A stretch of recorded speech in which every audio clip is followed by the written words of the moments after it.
I'm in your corner, friend. I'm in your corner. I'm Chelsea Burnett. I'm a wife. I am a child of God, and I am a mom of two crazy little girls. They are 2 under 2, so we are wide open constantly. Honestly, I was following Tasha for like a while. Probably from your birth video, honestly. Then I saw a vulnerable mom, and I'm like, dude, like this whole movement it's like who we are as moms, especially as moms of small children. And I know it's just like a season and a phase of like life. Eventually there'll be kids, and then there'll be teenagers and preteens and all that jazz. But like in this season, things could seem so heavy, and then we isolate ourselves. One of my best friends, she has older kids, and like she's my person. I'm fortunate to have these like veteran moms, and like they're like the OGs, right? And they're necessary, but it's also nice to have those walking with you in that season. And that is what a vulnerable mom was and is, and what I feel like we want it to grow into even more so, right? A community where like you're not in this struggle alone. You have a 2-year-old and a 10-month-old. How was it transition for you being a mom of 2 under 2? Oh, it was a lot. So we weren't like trying to have 202. Like we talked about kids, and I'm like, I am a unorganized type A person. Does that make sense? Like if you saw my desk, there's just stacks. But I love schedules, and I like to plan. And I know that like having a baby, getting pregnant, like for me, and my belief, like it's not my plan, right? Like if it's in God's plan, it's gonna happen. It's gonna fall into how He wants it to be, regardless of how much I'm like, I'm gonna wait 2 years and da da da da da. And here we are with 202. Like I had a positive pregnancy test, and I had actually had like a really early loss, like prior to that. That was hard. I felt like my body was failing me. And I feel like a lot of people don't talk about like early loss because it's like, well, you haven't even seen an ultrasound. But like, no, I know there was like a baby forming in there. The transition, like when I found out I was pregnant, it was nerve wracking because of the previous early loss. But then it was just like, we thought we were 8 weeks pregnant, and then we got an ultrasound and we were 10 weeks pregnant, which 2 weeks isn't long, but it's long, right? So it was exciting. But then like all the things kicked in, right? It was like emotionally, it wasn't necessarily like the physical aspect of having to chase after a kid. It was, I'm not letting my baby be a baby. I'm rushing her out of this baby phase and being my baby because I'm pregnant. How selfish of me. I laugh now, but I was not laughing then. Like I had some rough times of processing, like, she's not going to be the only baby. How am I supposed to love another being enough, like while I still just love this being so much? And I think that happens for every mom, like no matter the age gap. But something about Baylor still needing me, that like 100%, I still was nursing her. I mean, I nursed her until after I had Kai. So it was just processing that, like that emotional piece, and then like overcoming it mentally, like really working through that I can and will. Felt like the emotional and mental piece isn't as talked about as much when they're that small. I mean, you're talking about two human beings needing you 100%. Not go brush your teeth, or like, go to the bathroom or go grab you a snack. Like, no, I'm providing every bit of that. Then it's like if Kai wants to nurse, she's right at my feet. And then I'm like, but then watching them together, my heart melts. What was it Okay. like breastfeeding while pregnant? Oh, that was rough. Like the very beginning, I was okay. And then I noticed the supply dip. Baylor was more fussy. She was wanting to nurse like more on top of her, probably like teething and growing. And so all of the things she was going through in that like last half of the first year. And then me being pregnant, I was like, okay. And there were just times where I knew my supply wasn't as much. Fortunately, I've said it, on my Instagram before, I do not have a huge freezer stash. That is just not my my swag. That's just not how I go. But what we did have was a few small bags of milk. So that was nice to have my milk to be able to help, like, especially at night. So when she was like 10 months old, I was like, my midwife was like, baby girl, you got to sleep. And I was like, you ain't never lied. So I weaned her at night because she was still nursing at night. That helped tremendously. Not only did I feel my supply like go down, but my nipples, my nipples were like, no, get off me. The aversion, like, it's just, you just want to crawl out your own skin. And then I just knew in my heart I couldn't do that to my little baby.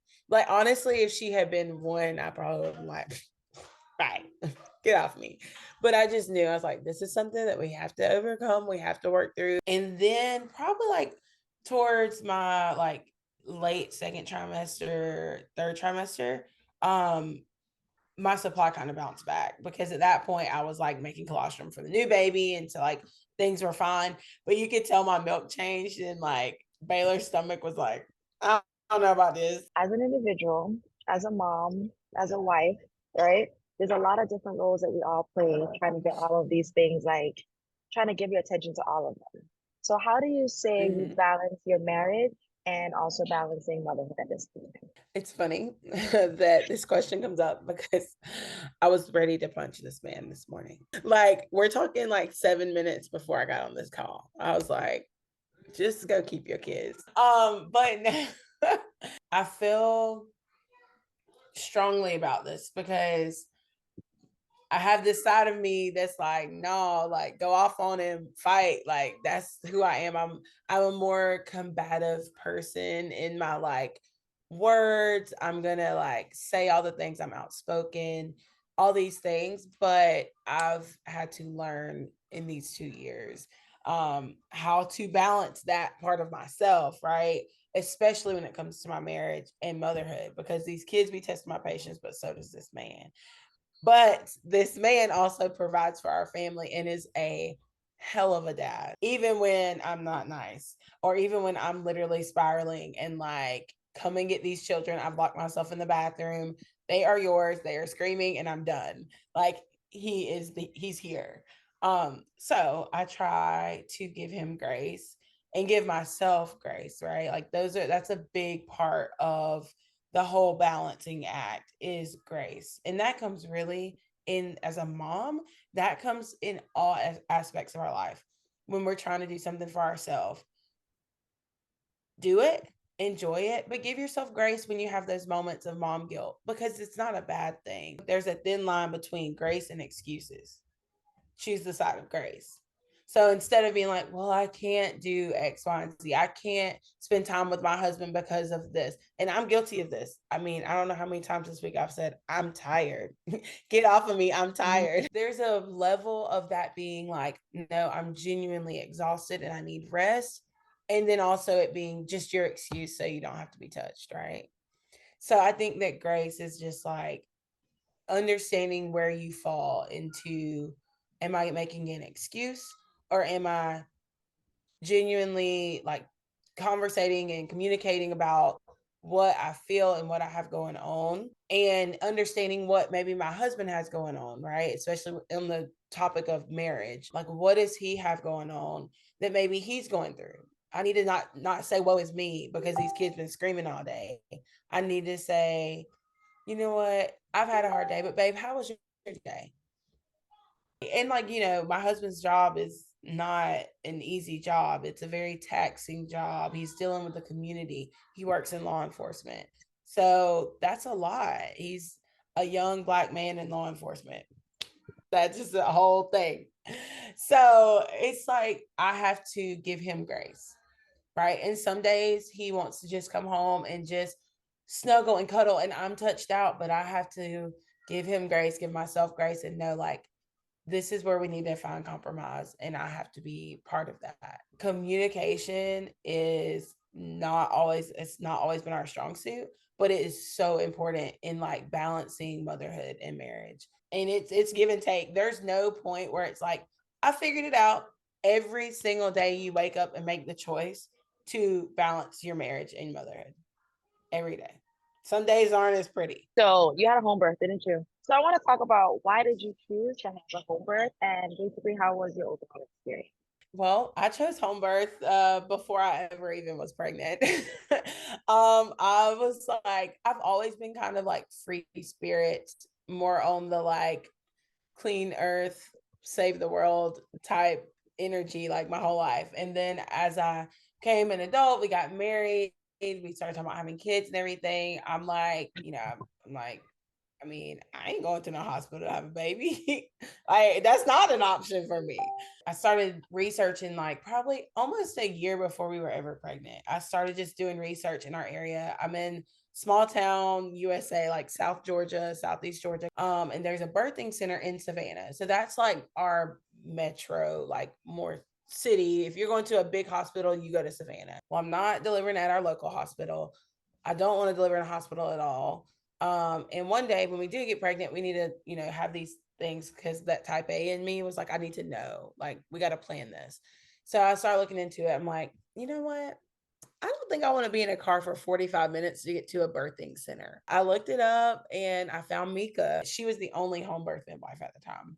And I'm like, hey, I have lots of questions. Like, what is all this? And da da da da da. And she's like, oh, when's your estimated due date? I'm like, not pregnant. And she was like, oh no, you're fine. And she started giving me all this info. And then fast forward, we got pregnant like almost a year later. And I was like, 1-800-MIKA. From the first visit I had with her, like she came to our house and all the way to delivery. I worked full time the whole time I was pregnant. I literally had a job fair and I was on my feet for probably 5 hours straight. And then the next day I went to a meeting and I was like, haha, I thought I was gonna call y'all and say I had a baby last night. Ha ha ha. And then I was like, but I'm gonna go home and put my feet up and work from home today after this meeting. I went home, did not work from home. I laid on my birthing ball and like rolled around the floor and watched reality TV. And then my water broke. And then I had Baylor. To me, a long labor because that was all I knew. It was like 8 or 9 hours. It was a beautiful experience. It was not an easy labor, I would, in my opinion. But me and my husband both said, had I been in the hospital, I would have had a C-section because there was a point in that whole birth experience with Baylor where she was stuck. Like I had to go and like lay on this ball or pillow thing with my belly suspended basically. And I slept, which was glorious. And she was born literally like 30 minutes after I fell asleep. Like I woke up and I was like, the baby coming out. But we both said, had I been in the hospital in that same circumstance, it would have been like C-section. Let's go. I had Kai at home too. Hers was a short birth, but it was only 4 hours, which was what I prayed for. I actually had Kai in a camper. You had your baby outside. I I mean, we wanted to do have this. mine outside, It's but a I was home birth. We do not this. doing it. Like, there's nothing Yeah. abnormal. There's nothing strange about a home birth. Like, you can say you had it in the backyard. You can say you had them upside down. Like, things like that are normal. That's the beauty of it. And when my husband looked at me after having Baylor and said, this is the only way we will ever have a baby, I knew in my heart, like, I have to advocate for home birth, but just for like knowing that you are capable. That is my thing. If you want to have your baby in the hospital, cool, but know that you are capable of more than what they are telling you. That is my huge piece. Like, I want to be your voice. I want to help you feel empowered because you are. I am so, so, so excited to share just like the empowerment of mothers, of birthing women. Like we are capable. And I want other moms to know that you can do this. And whether you're in a hospital, a home, your backyard, your front yard, your grandma's house, wherever that may be, you are capable and you have a voice. And it is about using that and knowing that your intuition is stronger than you think it is. What's your name and where we can find you? Okay, my name is Chelsea, and you can find me on Instagram at Faith Loving Bananas. And yeah, that's usually I mostly use Instagram. And I'm never gonna let you down.